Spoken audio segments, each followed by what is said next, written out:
You alright all? So a quick video because I'm in a rush, but I just wanted to very briefly comment on what's happened in Dublin. So the first thing I heard yesterday was that 3 school children around the age of 5, 4, 6, around that sort of age, had been assaulted with a knife. Obviously I'm trying to be careful here because of the algorithm. I don't know how tough they are with people talking the truth. But yeah, so either maybe it was the religion of peace, maybe it was someone of Afro-Caribbean descent with mental health problems, or maybe it was someone who was setting out to harm children and had bad intentions from maybe an Irish background. But what I will say is the reporting really struck me this morning when I was watching the BBC, and also these headlines back it up. So the main focus now hasn't been about the stab. It's been about the riots that followed, and this one here by the funnily enough BBC, of course it would be, the half Indian, I think he is Prime Minister, Leo Varadkar, if that's how you pronounce his name, brought shame on Ireland. The Dublin rioters have brought shame on Ireland.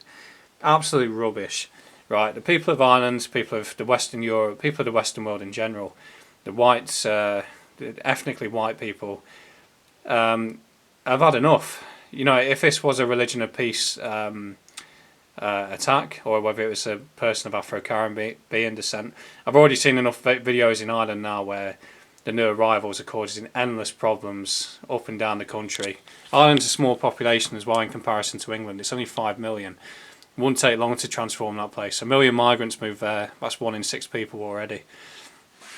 It's the media reporting though that I wanted to really draw attention to. They're obsessed with talking about far right protests, and of course it would be. Far right is a new racist, isn't it?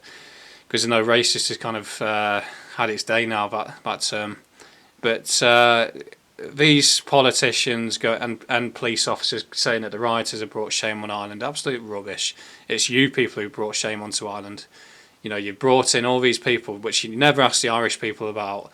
Same as England, same as everywhere else. France, you know, like it was only the other day I think in France where a village of 500 people, they're having some sort of Christmas market, and there's some people assaulted there with knives.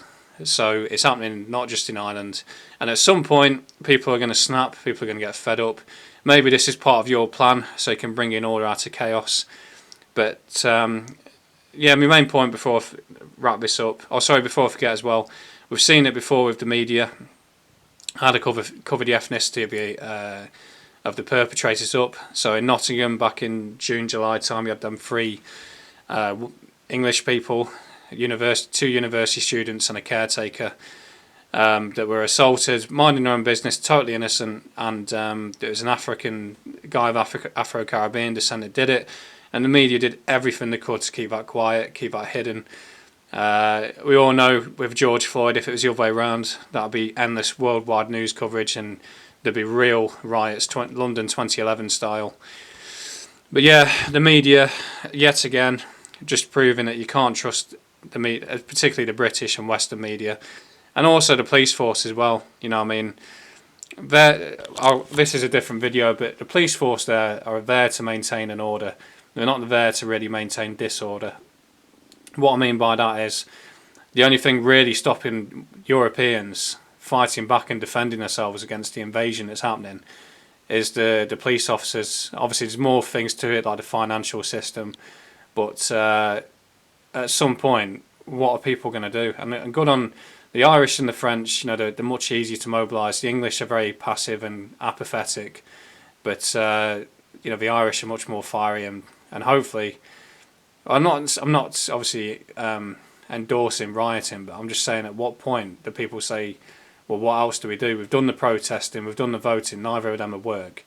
So what's the final option? And I've got to say, it's the politicians who've caused all this. You've created this situation, but as I said before, maybe this is your plan so you can get order out of chaos. Anyway, that's it. Cheers.